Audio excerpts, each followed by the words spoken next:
1908 code civil procedure এর আদেশ 18 এর নিয়মাবলী সাক্ষীর সাক্ষ্য গ্রহণের মূল প্রক্রিয়া নির্ধারণ করে। তবে আদেশ 18 বিধির 4 ক সম্পর্কিত বিধানটি অঞ্চলভেদে ভিন্ন হতে পারে।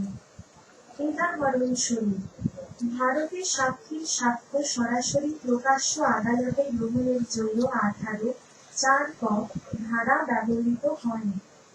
অন্যদিকে বাংলাদেশে দেওয়ানি কার্যবিধির সংশোধনী অনুযায়ী সাক্ষীর জবানবন্দি হলফনামা অ্যাফিডেভিট আকারে আদালতে দাখিল করার বিধান চালু হয়েছে।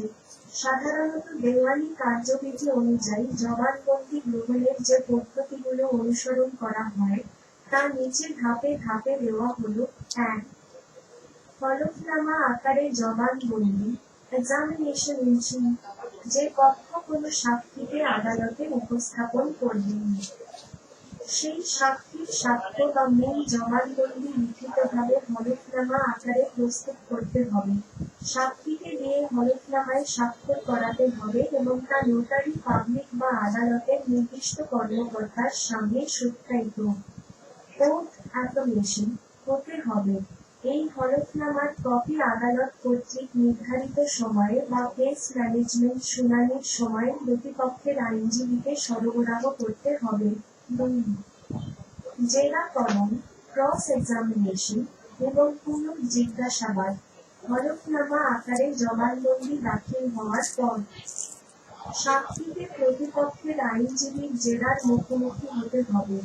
জেরা এবং পুনর্জিজ্ঞাসাবাদ সরাসরি প্রকাশ্য আদালতের বিচারকের সামনে অথবা আদালতের নিযুক্ত কোনো কমিশনার উপস্থিতিতে রেকর্ড করা হবে। বাংলাদেশে দেওয়ানি কার্যবিধির বিধান অনুযায়ী বিজ্ঞ বিচারক চাইলে কমিশনারের মাধ্যমে বা নিজে সরাসরি এই জেরা গ্রহণ করতে পারেন। 3.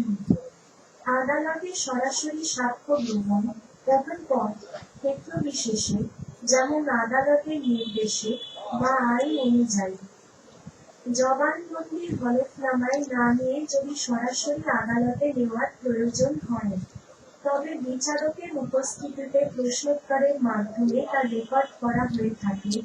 আপনি যদি কোনো নির্দিষ্ট স্থানীয় এখতিয়ার বা সংশোধিত আইনের আলোকে, যেমন ভারতের মধ্যপ্রদেশ সংশোধন আইন বা বাংলাদেশের সাম্প্রতিক সংশোধনী পদ্ধতিটি জানতে চান, তবে স্থানীয় বার কাউন্সিলের নিয়ম বা সংশ্লিষ্ট আদালতের প্রক্রিয়া অনুসরণ করতে জাজমেন্টের ডিক্রি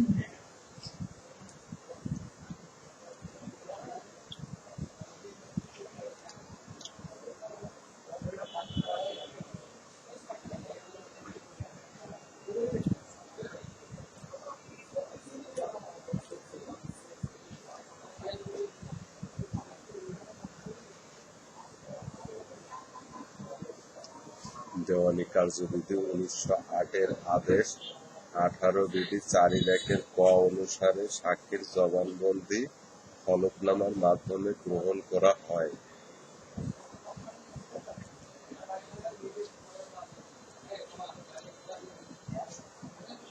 উত্তর সঠিক কিনা?